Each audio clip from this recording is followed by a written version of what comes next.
جملہ سامعین، السلام علیکم ورحمۃ اللہ وبرکاتہ۔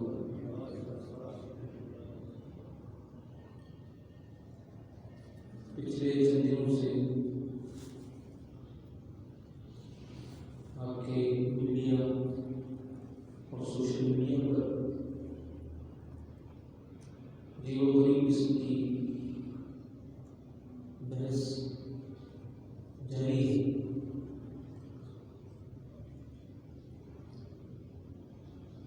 ہم کبھی یہ سوچ نہیں سکتے تھے کہ کبھی یہ نوبت بھی آئے گی، اس قسم کے پاس میڈیا رکھی جائیں گی اور کوئی اسلام کا نام لیوا کبھی اس قسم کی بات کر نہیں سکے گا۔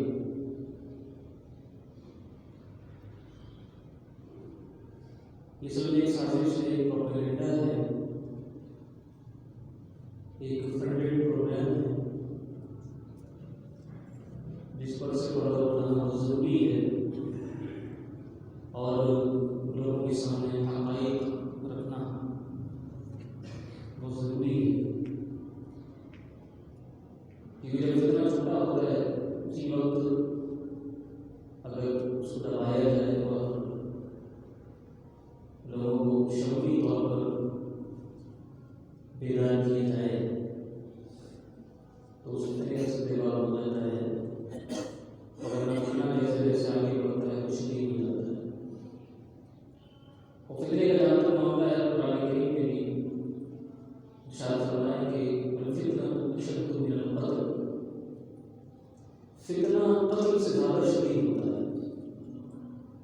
کسی کو مار دینا، وہ مر گیا، بات ختم ہو گئی، دنیا سے چلا گیا، لیکن جو فتنہ ہے، پروپیگنڈا جو ہوتا ہے، وہ بڑی خطرناک چیز ہوتی ہے۔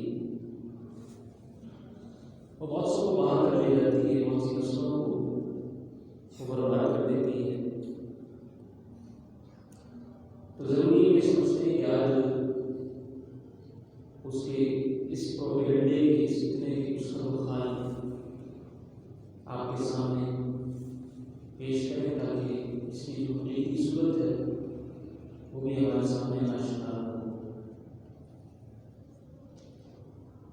یہ فتنہ ہے عورت مار سے فتنہ، یہ فتنہ ہے عورتوں کی آزادی کا فتنہ، جو میڈیا پر اور سوشل میڈیا پر پچھلے کچھ دنوں سے بحث چل رہی ہے۔ اور 8 مارچ کو جو عالمی طور پر خواتین کی آزادی کا دن منایا جاتا ہے، اس دن خواتین عالمی طور پر اپنی مارچ منعقد کرتی ہیں۔ اس کے اسباب کیا ہیں، اس کے محرکات کیا ہیں اور اس کے عزائم و مقاصد کیا ہیں؟ سب سے پہلے تو ہمیں بہت اچھی طرح یہ بات معلوم ہے کہ ہمارے پیارے دین اسلام نے اس عورت ذات کو جو عزت بخشی ہے، وہ عزت اس سے پہلے کبھی اس عورت پر مقدر نہیں تھی۔ یہ کوئی جذباتی بات نہیں ہے، یہ حقائق ہے۔ آپ تاریخ کا مطالعہ کریں تو اندازہ ہوگا کہ یہی جب بچی پیدا ہو کرتی تھی، تو جس کے یہاں یہ بچی پیدا ہوئی ہے اس کا منہ سڑ جایا کرتا تھا، اس کا منہ جایا کرتا تھا، مغرور ہو جاتا تھا۔ قرآن کریم کے اندر اس کو بیان کیا گیا، بچیوں کو زندہ ضرور رکھ دیا کرتے تھے، یہ رسوم تھی، بچی کو جینے کا کوئی حق اس معاشرے میں حاصل نہیں تھا۔ قرآن کریم کے اندر بھی ہے کہ روز محشر پوچھا جائے گا اس دفن ہونے والی بچی سے، اس کو اٹھا کر پوچھا جائے گا کہ اے ذنب قتلت، تو بتا تجھے کس جرم میں تیرے باپ نے قتل کر دیا، کس جرم میں تجھے قتل کیا گیا ہے، بتا۔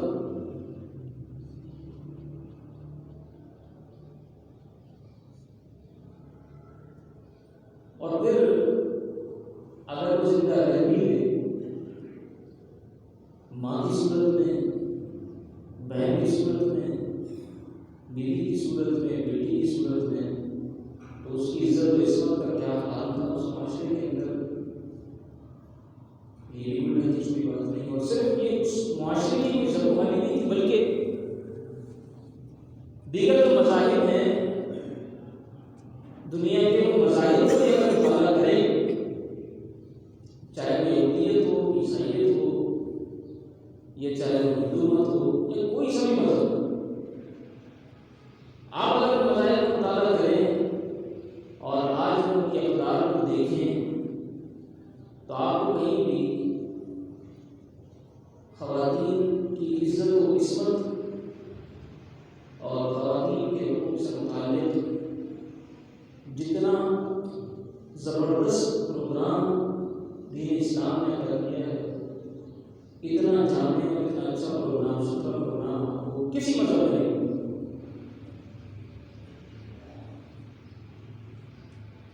اب تک، اور یہ صرف معاشرے کی ضرورت والی نہیں، یہ ان کے مذاہب کے اندر بھی کچھ ایسی چیزیں ہیں کہ جن کو وہ اپنی مذہبی بنیادوں پر بھی، مثال کے طور پر ہندو مذہب کے اندر عورت کی جو عزت و عصمت ہے، عورت کی اگر شادی ہوئی تو وہ اس نکاح سے باہر نہیں نکل سکتی کسی بھی قیمت پر، وہ اس مرد سے باہر نہیں نکل سکتی. اور پہلے جو کچھ ہوتا تھا سبھی کو معلوم ہے کہ جب اس کا شوہر ہوتا تھا تو اسے بھی شوہر کے ساتھ زندگی لگا دیا جاتا تھا. تو دین اسلام سے باہر نکل کے جائیں گے تو جائیں گے کہاں؟ دین اسلام سے باہر اگر عورت کی عزت و عصمت نہیں ہے تو نہ کرے. دین اسلام نے تو اقدار کا فرمائی، اللہ کے رسول صلی اللہ تعالیٰ علیہ وسلم ارشاد فرماتے ہیں، سنن ابن ماجہ کی روایت ہے، من کان لہ ثلاث بنات فصبر علیہن واطعمہن وسقاہن وکساہن، کہ جس کی 3 بیٹیاں ہوں اور وہ ان بیٹیوں پر صبر کرے، صبر کے ساتھ ان کی پرورش کرے، انہیں کھلائے، انہیں پہنائے، انہیں پلائے. اللہ کے رسول نے فرمایا کہ یہ بیٹیاں اس کے لیے جہنم کی آگ سے روک کر دیں گی. جہنم کی آگ اور اس کے درمیان حجاب اس کی بیٹیاں بن جائیں. اسی طریقے سے سیدہ عائشہ رضی اللہ تعالیٰ عنہا ارشاد فرماتی ہے کہ میرے پاس ایک عورت اپنی 2 بیٹیوں کے ہمراہ آئی تو آ کر مجھ سے اس نے سوال کیا، کچھ معاملے لگی، میرے پاس کچھ تھا نہیں، تلاش کیا تو ایک کھجور ملی صرف اس کو دینے کے لیے. اللہ اکبر. تلاش کیا تو اس کو دینے کے لیے ایک کھجور ملی. میں نے وہ کھجور اٹھا کر اس عورت کو دی ہے، اس نے اس کھجور کو آدھا کیا اور جن 2 بچیوں کو ساتھ لے کر آئی تھی ان دونوں کو ایک ایک ٹکڑا کھجور کر دیا اور خود کچھ نہیں کھایا. ماں خود کچھ نہیں کھایا، 2 ٹکڑے کر کے ایک ٹکڑا اس بچی کو اور ایک ٹکڑا اس بچی کو دے دیا. ترمذی شریف کی اللہ کے رسول صلی اللہ تعالیٰ علیہ وسلم نے تشریف لائے تو عائشہ فرماتی ہے کہ میں نے رسول اللہ صلی اللہ تعالیٰ علیہ وسلم کی بات کر سارا واقعہ سنا ہے کہ ایسا ایسا واقعہ ہوا تھا. تو اللہ کے رسول صلی اللہ تعالیٰ علیہ وسلم نے ارشاد فرمایا کہ جس کو بیٹیوں سے آزمایا گیا تو وہ بیٹیاں اس کے لیے جہنم کی آگ سے حجاب بن جائیں گی. یعنی بیٹیوں پر کوئی مشکل آئی اور اس نے صبر کیا، اپنے اوپر جھیل لی، بیٹیوں کو جو ہے وہ خوشحال بن کر جیسے اس عورت نے کیا تھا، یا بیٹی کو پالنے کے اندر کوئی مشکل، کوئی مشقت درپیش ہوئی لیکن اس نے اس بیٹی کو چھوڑا نہیں، اس بیٹی کو مارا نہیں، اس بیٹی سے اپنے آپ کو جدا نہیں کیا، اس بیٹی کو اپنے آپ سے جدا نہیں کیا، اس کو پالتا رہا یا پالتی رہی، تو فرمایا کہ اس کے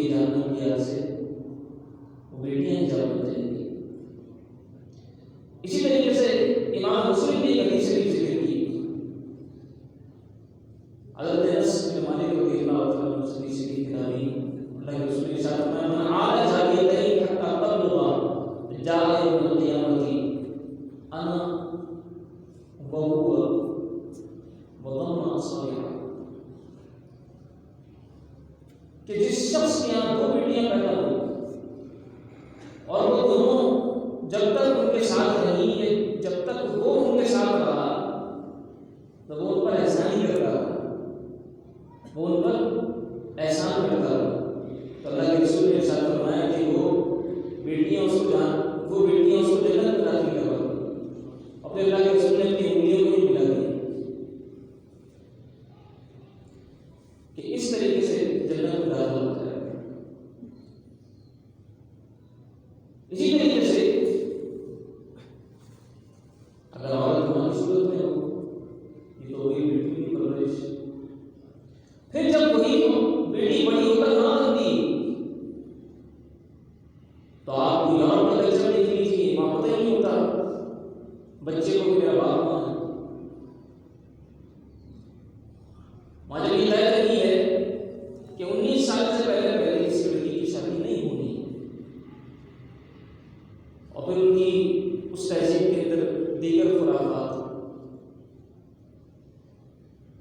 یہ جو مس ورلڈ کا مقابلہ ہوتا ہے، مقابلہ حسن جو منعقد ہوتا ہے جس کے اندر ایک خاتون کو مس ورلڈ کا اعزاز دیا جاتا ہے، اس کی تاج پوشی کی جاتی ہے، یہ سب کیا ہے؟ یہ سب خواتین کو برہنہ کرنے کا پروپیگنڈا ہے، اس کا ایجنڈا ہے، اور وہ لوگ کہ جو اپنی نفسانی خواہشات کی تسکین چاہتے ہیں، یہ ان کے بنائے ہوئے سارے پروگرامز ہیں جن کے اوپر پورا موضوع چل، اور پھر وہی آگ مشرق کی طرف روانہ ہوا۔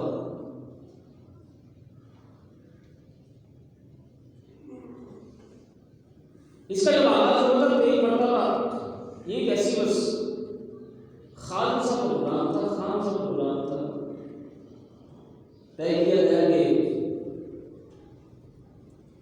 عورتوں کو جمع کیا جائے گا اور مقابلہ حسن منعقد کیا جائے گا اور سب سے حسین عورت کی تاج پوشی کی جائے گی، لہٰذا پہلے سال کے لیے ہو گیا اور اگلے سال میں باقاعدہ اس کو اہتمام کے ساتھ منعقد کیا گیا، باقاعدہ اس کو تقریب کی صورت میں منعقد کیا گیا، اور وہ دوسرے سال میں جو مس ورلڈ منتخب ہوئی وہ خاتون شادی شدہ تھی، ان کے 2 بچے تھے۔ پھر اس کے بعد کوئی قانون بنا دیا گیا کہ اب مس ورلڈ کے مقابلے کے لیے جو بھی نمائندہ آئے گا یا جو بھی اس کے لیے نمائندگی کرنے کی خواہشمند خاتون ہوں گی وہ غیر شادی شدہ ہوگی۔ اب آپ اندازہ کیجیے کہ اس کی دوڑ میں رہنے کے لیے کتنی خواتین کتنے سالوں تک اور کتنے عرصے تک اپنی نمائندگی کرتی ہیں، شادی سے بھی دور رہتی ہیں، اور پھر اس معاشرے کا حال، اس کی ضرورت تعلیم سب پتہ ہوتی ہے۔ وہاں بدکاریاں عام ہیں، مرد عورت کو پوچھتا نہیں ہے، عورت کی کیا عزت و عصمت ہے، کیا حرمت ہے، اس کا اندازہ ساری دنیا کو۔ اب وہ یہ چاہتے ہیں کہ اس اسلام سے متاثر اور اسلام پر عمل کرنے والے معاشرے کے اندر بھی برائی کو رائج کیا جائے، اور جو نفسانی گھڑیے ہیں ان کو اپنی تسلیم کا ایک سامان مل جائے، اور جس خاتون کو پردے کے اندر اسلام نے چھپایا ہوا عزت و حرمت عطا کی ہوئی ہے، اس کو ٹیشو پیپر کی طرح استعمال کر کے کسی لڑکی کی ڈوری میں پھینک دیا جائے، جیسے یورپین سوسائٹی کے اندر ہوتا ہے۔ بات کیا ہے، یہاں تو ماں کو عزت و عصمت سے نوازا گیا۔ حضرت ابو ہریرہ رضی اللہ تعالیٰ عنہ ارشاد فرماتے ہیں کہ ایک شخص اللہ کے رسول صلی اللہ تعالیٰ علیہ وسلم کی بارگاہ اقدس میں حاضر ہو کر عرض کی کہ یا رسول اللہ، میرے حسن سلوک کی سب سے زیادہ حقدار کون ہے؟ بخاری شریف کی روایت، اللہ کے رسول نے ارشاد فرمایا امک، تیری ماں۔ یہی وہ عورت ہے جس کی عزت کی بات کی جا رہی ہے، یہی وہ عورت ہے اس کی بات کی جائے بتلائیے صاحب آئیے سے فرمایا تیری ماں. پھر اس کے بعد سوال کیا کہ یا رسول اللہ ان کے بعد کون؟ اللہ کے رسول نے پھر فرمایا تیری ماں. کہا کہ یا رسول اللہ اس کے بعد کون؟ اللہ کے رسول نے فرمایا تیری ماں. پھر سوال کیا کہ اس کے بعد کون؟ اللہ کے رسول نے فرمایا تیرا باپ. تو 3 مرتبہ جہاں ماں کو عزت دی گئی، 3 مرتبہ جہاں ماں کی اہمیت بیان کی گئی، اس معاشرے کے بارے میں کہا جا رہا ہے کہ اس معاشرے کے اندر عورت کو آزادی اور عورت کو حقوق حاصل نہیں ہے. اس معاشرے کے اندر عورت کے حقوق کی بات کی جا رہی ہے. پہلے جہاں وراثت سے عورتیں محروم ہوتی تھیں، یہاں ماں کی صورت میں ہو تو بھی اس کا حصہ ہے، یا بیٹی کی صورت میں ہو تو بھی اس کا حصہ ہے، یا بیوی کی صورت میں ہو تو بھی اس کا حصہ ہے. وہی ماں جس کی گستاخی کو اور جس کی ناراضگی کو رب تعالیٰ کی ناراضگی قرار دیا گیا، وہی ماں جس کے قدموں تلے بچوں کی جنت رکھی گئی، وہ جنت کو بچپن سے جو حاصل کرنے کی تلاش میں ہوتا ہے، تو بس جب تک ماں کا ساتھ اس کو نصیب ہے تب تک وہ ماں کی خدمت کرنا اپنی سعادت سمجھتا ہے. وہ ماں کی ناراضگی نہیں بول لے سکتا. اور اس معاشرے کے اندر آپ دیکھیے، اس معاشرے کے اندر یہاں تو ماں کے قدموں تلے اولاد کی جنت ہے، وہاں ماں اولاد کے قدموں تلے روٹی رہتی ہے. کیا اس معاشرے کی زندگیاں یہاں دکھانا چاہتے ہیں؟ ہماری عورتوں کو شاید بڑے حقوق حاصل ہیں اور ہمارے عورتوں کو بڑی عزت رسمت حاصل ہے. ہمیں ضرورت نہیں آپ جیسے فنڈڈ عورتوں کے فضول پروپیگنڈے کی. اسلام نے عورت کو جو تحفظ فراہم کیا ہے وہ تحفظ کوئی اور نہیں دے سکتا. عورتوں کو برے ناموں سے پکارنے سے منع کیا. آپ سورہ حجرات مطالعہ کریں، یا ایھا الذین آمنوا لا یسخر قوم من قوم عسیٰ ان یکونوا خیرا منھم، کہ کوئی کسی قوم کا مذاق نہ اڑائے. یہاں قوم ایک عام لفظ استعمال کیے، جبل. کوئی کسی قوم کا مذاق نہ اڑائے، ہو سکتا ہے کہ وہ قوم اس قوم سے بہتر ہو. پھر خصوصیت کے ساتھ نساء کا لفظ استعمال کیا، ولا نساء من نساء، کہ کوئی کسی عورت کا مذاق نہ اڑائے. عسیٰ ان یکونوا خیرا منھم، ہو سکتا ہے کہ بہت اس سے بہتر. ایک مرتبہ حضرت ابو ذر غفاری رضی اللہ تعالیٰ عنہ نے اپنے غلام کو غصے میں آ کے کچھ ایسا کہا کہ جو اس کی ماں سے متعلق تھا. اللہ کے رسول کے پاس جب یہ اطلاع پہنچی، بخاری شریف کی روایت ہے، تو اللہ کے رسول صلی اللہ علیہ وسلم نے حضرت ابو ذر سے سوال کیا کہ کیا ابو ذر آپ نے ایسا کہا ہے؟ تو حضرت ابو ذر غفاری رضی اللہ تعالیٰ عنہ نے کیا رسول اللہ میں نے ایسا کہا ہے، میں نے اس سے کہا تھا. تو اللہ کے رسول نے فرمایا اے ابو ذر، تمہارے اندر تو زمانے جاہلیت والی عادت ہے. اللہ، یعنی یہ جو عادت ہے یہ زمانے جاہلیت والی عادت ہے کہ وہاں عورتوں کی نسبت سے کسی کو برا کہا جاتا تھا. اگر کسی کی برائی کرنی ہوتی تھی، کسی کی توہین تنقید کرنی ہوتی تھی، تو پھر عورتوں کی طرف نسبت کر کے جو ہے وہ عورتوں کو برا کہہ دیا جاتا تھا، جس سے تیری ماں بری ہے، معذرت. اس طرح کی باتیں اس وقت کہی جاتی تھی. تو اللہ کے رسول صلی اللہ علیہ وسلم کی تعلیمات اور عصمت کے تحفظ کے لیے دین اسلام نے قوانین بنا دیے. اب دیکھیے نا سورہ نور کا تعالیٰ ہے، آپ کو نظر آئے گا کہ ان الذین یرمون المحصنات الغافلات المؤمنات لعنوا فی الدنیا والآخرہ ولہم عذاب عظیم، کہ وہ لوگ کہ جو پاک دامن بے خبر عورتوں کے اوپر الزامات لگاتے ہیں، ان کے اوپر غیر و تہمت لگاتے ہیں، تو قرآن کریم نے کہا کہ لعنوا فی الدنیا والآخرہ، دنیا و آخرت میں لعنت ہو. جو پاک دامن عورتوں کے اوپر تہمت لگائیں، الزامات لعنوا فی الدنیا والآخرہ، دنیا و آخرت میں ان پر لعنت ہے، وَلَهُمْ عَذَابٌ عَظِيمٌ، اور بڑا عذاب ان کے لیے اللہ تعالیٰ نے تیار کر رکھا ہے۔ اسی طریقے سے نہ صرف یہ کہ لعنت کر دی بلکہ دنیا کے اندر خطرناک سزا کی ہے۔ فرمائیں کہ والذین یرمون المحصنات ثم لم یأتوا بأربعة شہداء فاجلدوہم 80 جلدہ، کہ جو ان پاک دامن عورتوں کے اوپر الزام لگائے اور پھر اس کے بعد 4 گواہ پیش نہ کر سکے، فرمایا کہ انہیں 80 گھوڑے مارو۔ کتنے؟ 80 گھوڑے مارو۔ اور صرف یہ نہیں، وَلَا تَقْبَلُوا لَهُمْ شَهَادَةً أَبَدًا، اس کو مردود الشہادہ قرار دے دیا کہ آئندہ کبھی کسی معاملے میں اس کی گواہی بھی قبول مت کرنا۔ یہ غیر معتبر شخص ہے، یہ کسی پر بھی اٹھا کر الزام لگا دیتا ہے، عورتوں کی عصمت دری کرتا ہے، عورتوں کے اوپر تہمت لگاتا ہے، اس کی کبھی گواہی بھی قبول مت کرنا۔ اب بتلائیے کہ جس کی گواہی قبول نہ کی جاتی ہو، اس شخص کی جس کی عدالت خطرے میں پڑ جائے، اس کی معاشرے میں عزت کیا رہ جائے گی؟ جس کے بارے میں مشہور ہو جائے کہ اگر کسی شخص کے بارے میں گواہی دے دے تو اس کی بات نہیں ماننا یہ جھوٹا ہے۔ اور قرآن کریم نے اس کو ڈکلیئر کر دیا کہ یہ مردود الشہادہ ہے، اس کی معاشرے میں عزت کیا ہے؟ آئندہ کسی کے اوپر تہمت لگائے تو اس کی تہمت سنے کون؟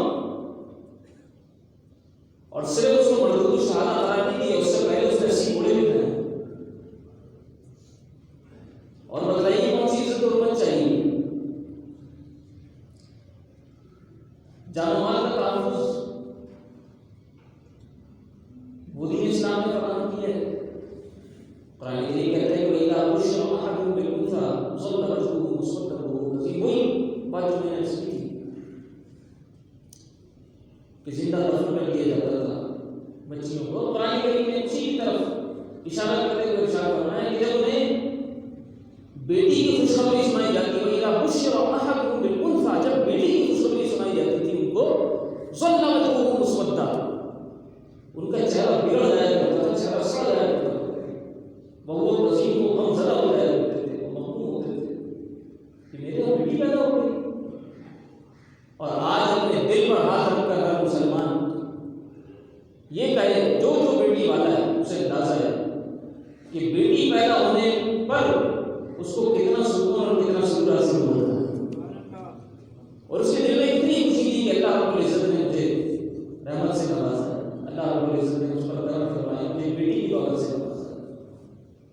اور جب اس بیٹی کو پیار کیا تھا، اس بیٹی کو پالا تھا، تو اس بیٹی نے اپنے باپ کو کتنی شفقت اور محبت سے رکھا تھا، اس بیٹی نے اپنے باپ کے اوپر کتنی مہربانیاں کی تھیں۔ اور پھر ساری زندگی جب سے بیٹی پیدا ہوئی بس باپ کو فکر لاحق ہو گئی کہ یہ بڑی ہوئی ہے، اس کی پرورش کرنی، اسے اچھی جگہ پڑھانا ہے، اسے بری صحبتوں سے بچانا ہے، اسے اس کی اچھی جگہ شادی کرنی ہے، وہیں سے بس اس نے کیلکولیشن شروع کر دی۔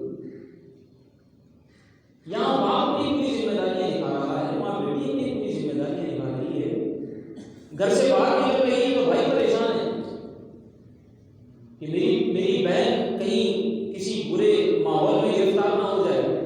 کالج جا رہی ہے تو بھائی کو فکر لاحق ہوئی ہے، یونیورسٹی جا رہی ہے تو بھائی پریشان ہے کہ وہاں برے لوگوں کا اور برے ہتھیلیوں کا شکار نہ ہو جائے۔ راستے میں آتے جاتے بھائی والد سب دیکھ بھال کرتے ہیں۔ اور کون سی عزت چاہیے اور کون سی عصمت چاہیے اور کون سا حقوق چاہیے؟ بیٹا ہے تو بیٹے کا حال یہ کہ آپ کسی کے سامنے، کسی بیٹے کے سامنے اس کی ماں کو برا کہہ کر دیکھیں، وہ اپنی ماں سے اتنی محبت کرتا ہے، اس کا بس نہیں چلتا ہے کہ وہ زبان کھینچ کے باہر نکالے، اپنی ماں سے اتنی محبت کرتا ہے۔ تو ماں کی شیپ میں ہو تو اس کی محبت کھول کر ہمارے اندر ڈالتی ہے دین اسلام میں، وہ بیٹی کی شیپ میں ہو تو ہمارے اندر اس کی محبت گھول کے ڈالتی ہے، وہ بہن کی شیپ میں ہو تو ہمارے اندر اس کی محبت گھول کے ڈالتی ہے، وہ بیوی کی شیپ میں ہو تو اس کی محبت ہمارے اندر گھول کے ڈالتی ہے۔ اور کون سا رشتہ چاہیے اور کون سی عزت و عصمت چاہیے، سمجھ سے باہر ہے، کس طرح کی آزادی، کس طرح کی آزادی چاہیے اور یہ کس طرح کے حقوق درکار ہے۔ اگر وہی سب درکار ہے جن کا ہم نے ذکر کیا تو پھر معذرت کے ساتھ ہماری مائیں بہنیں بہت محفوظ ہیں دین اسلام نے انہیں بہت حقوق ادا کی ہیں. وَإِذَا الْمَوْءُودَةُ سُئِلَتْ، اس زندہ درگور کی گئی بچی سے پوچھا جائے گا بِأَيِّ ذَنبٍ قُتِلَتْ، کس جرم میں تجھے قتل کیا گیا. اور اللہ کے رسول صلی اللہ علیہ وسلم کے زمانے اقدس میں ایسا واقعہ ہوا. ایک یہودی نے ایک بچی کا سر دو پتھروں کے بیچ میں رکھ کے کچل دیا. ایک یہودی نے ایک بچی کا سر دو پتھروں کے بیچ میں رکھ کے پتھر سے کچل دیا.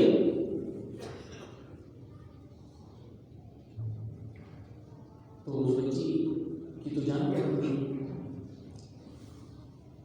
جب دیکھا کہ اس بچی کی بری حالت ہے، صحابہ کرام وہاں آئے، اللہ کے رسول وہاں تشریف لائے، اور جو لوگ وہاں کھڑے تھے وہ تو وہاں سے ہٹ گیا تھا. جو لوگ وہاں کھڑے تھے وہ بچی سے پوچھا گیا کہ یہ بتاؤ تمہارے ساتھ ایسا کس نے کیا ہے؟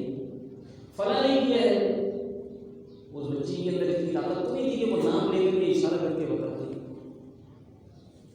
تو لوگوں کی طرف اشارے کیے گئے کہ بس یہ اپنی آنکھوں سے ہی جواب دے دے، اپنے سر سے کسی طرح ہی جواب دے دے.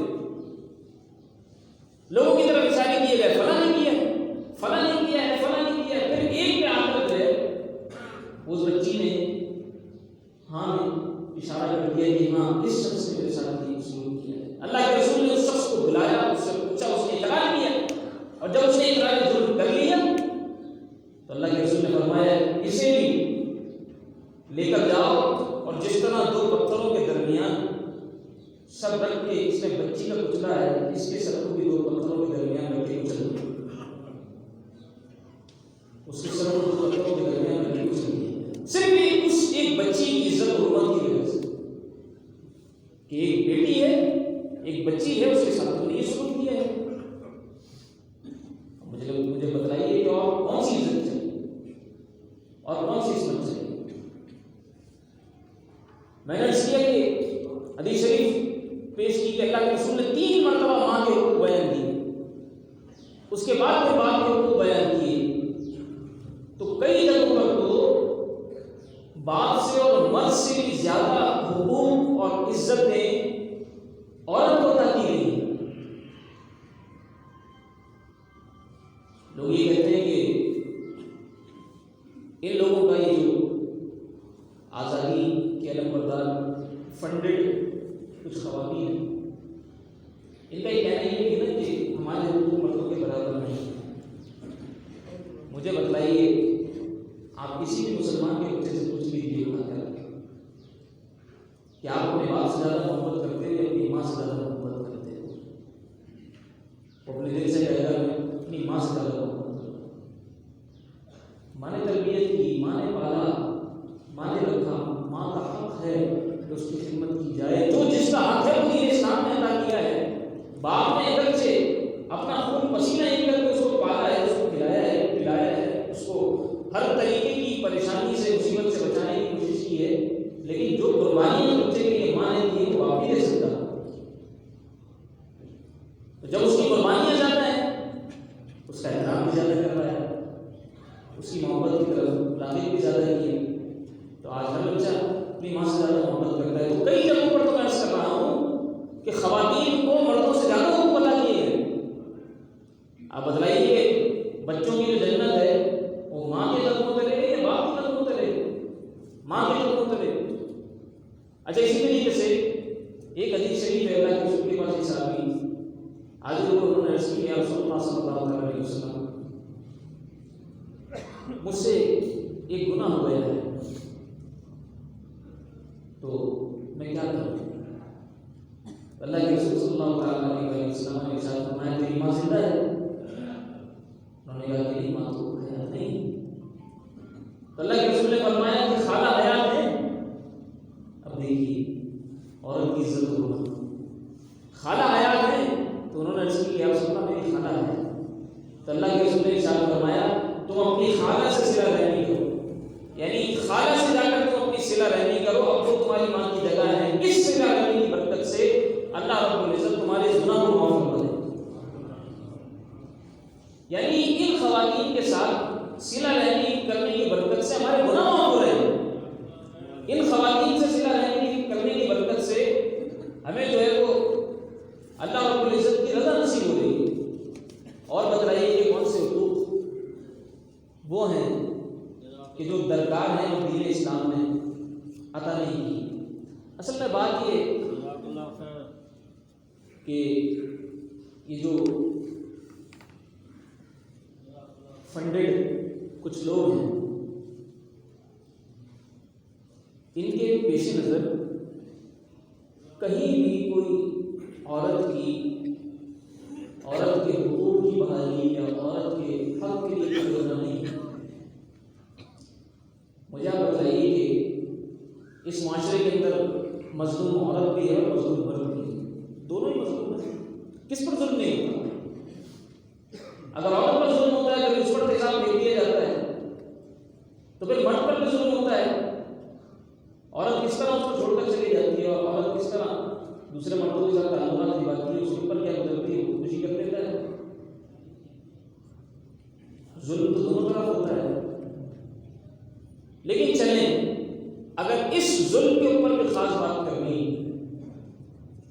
کہ عورت کے ساتھ کوئی بدسلوکی نہ ہو، کہیں اگر معاشرے کے اندر اس کے حقوق دبائے جاتے ہیں وہ نہ دبائے جائیں، کہیں کوئی میراث کا پیسہ اس کا دبا کے بیٹھ جاتا ہے، بھائی اس کے وراثت کے پیسے کھا جاتے ہیں، اس کو نہیں دیتے، تو اس پیسے کے ایشو کے اوپر بات کی جائے عموماً تو ایسا نہیں ہوتا. عموماً تو ایسا نہیں ہوتا مسلمانوں کے معاشرے میں.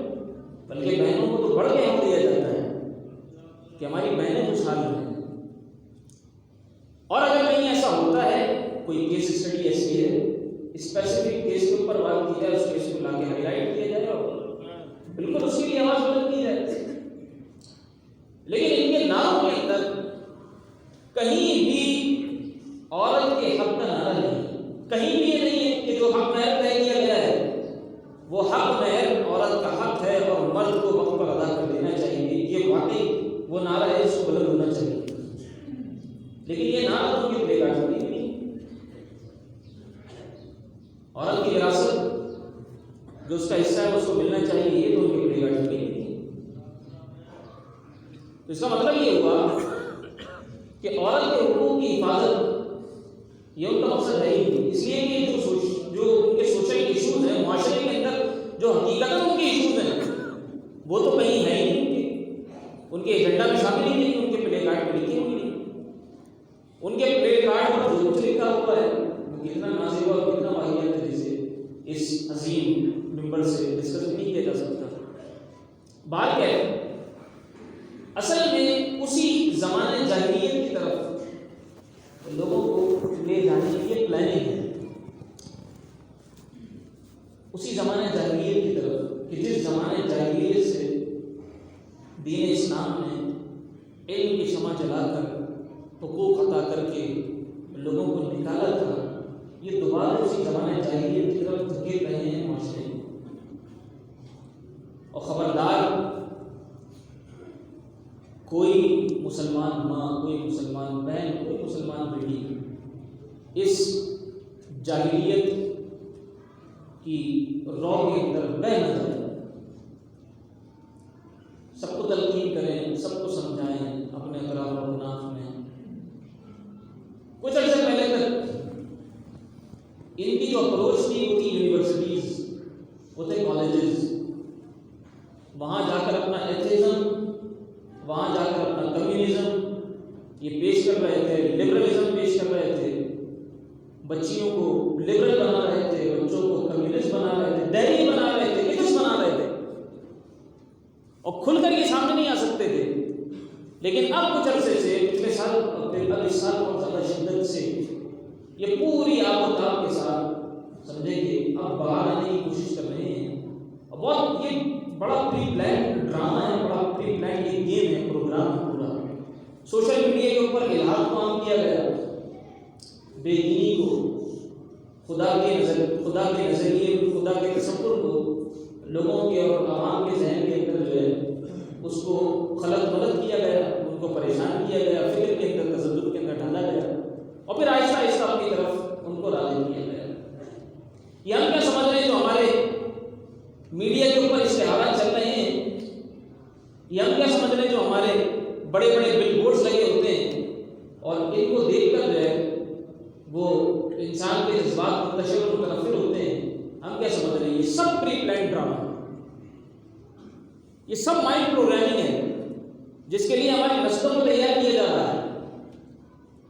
پہلے کوئی تصور بھی نہیں کر سکتا تھا کہ کوئی اپنی ماں کے ساتھ، کوئی اپنے باپ کے ساتھ، کوئی اپنے بھائی کے ساتھ، کوئی اپنی بیٹی کے ساتھ بیٹھ کر اس طرح کے ڈرامے دیکھے جو آج کل چل رہے ہیں، کوئی اس طرح کی فلم دیکھ سکے، کوئی اس طرح کا اشتہار بھی دیکھ سکے۔ الغرض 15-20 سال قبل اس طرح کے اشتہارات ہوتے ہی نہیں تھے جس میں عورتوں کے بال کھلے ہوں، ان کے جسم پر کپڑے نہ ہونے کے برابر ہوں، عورتوں مردوں کے اختلاط کہ جس طرح ہماری تصویر آج ہمارے اشتہار میں نظر آتی ہے، یہ سب پہلے نہیں ہوتا تھا۔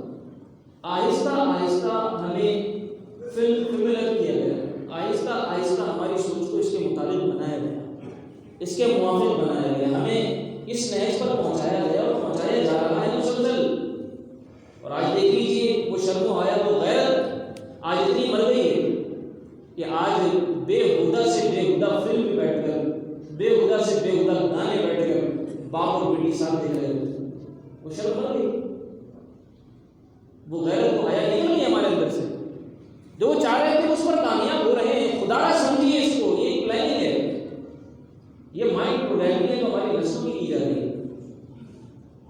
اسی دور جاہلیت کی طرف دوبارہ لوٹانا چاہتے ہیں جہاں خاتون ایک کہہ لیں کہ بس ایک درندے کی طرح، ایک آزاد جانور کی طرح بس ادھر سے ادھر دھکے کھاتی تھی، پھرتی پھراتی تھی، جو آج یورپ کے اندر اس کا حال ہو رہا ہے۔ اس بچے کو جو غلط طریقے سے پیدا ہوا ہے اس کو باپ تو نہیں اپناتا، وہ تو چھوڑ کے چلا جاتا ہے، اس کی پرورش کے لیے اس کی ماں ہی ساری زندگی دھکے کھاتی ہے، کبھی کسی دہلیز پہ پڑی ہوتی ہے، کبھی کسی دہلیز پہ پڑی ہوتی ہے۔ اسی طریقے سے آپ دیکھیں دیگر اور برائیاں، صرف اس کی بات نہیں ہے، اور دیگر برائیاں، چاہے وہ سود کی برائی ہو، چاہے وہ شراب نوشی کی برائی ہو، یہ ساری زمانے جاہلیت کی رسوم ہیں جو آج پھر مسلمانوں کے اندر عام ہو گئی ہیں۔ جو کچھ اس وقت جو جوہلا کہتے تھے، وہ قرآن کریم نے اس کو بیان کیا ہے کہ وہ کہتے تھے کہ سود کے بارے میں انما قالوا انما البيع مثل الربا، وہ کہتے تھے کہ آپ سود سے روکتے کیوں ہیں؟ اللہ کے رسول نے جب سود کی وعید ان کو سنائی تو وہ کہتے تھے آپ سود سے کیوں روکتے ہیں؟ سود اور تجارت ایک ہی جیسی چیزیں تو ہیں، اس میں بھی ہم کچھ دیتے ہیں کچھ لیتے ہیں، اور سود کے اندر بھی ہم پیسے دیتے ہیں، اوپر سے پیسے لے لیتے ہیں۔ اور آج بھی آپ دیکھ لیجیے، آپ کو اسلام کے نام رباؤں کے درمیان ڈیبیٹس مل جائیں گے، لوگ کہیں گے کہ سود حلال ہے، وہ سود حلال ہے اور وہ سود حلال نہیں ہے، وغیرہ وغیرہ۔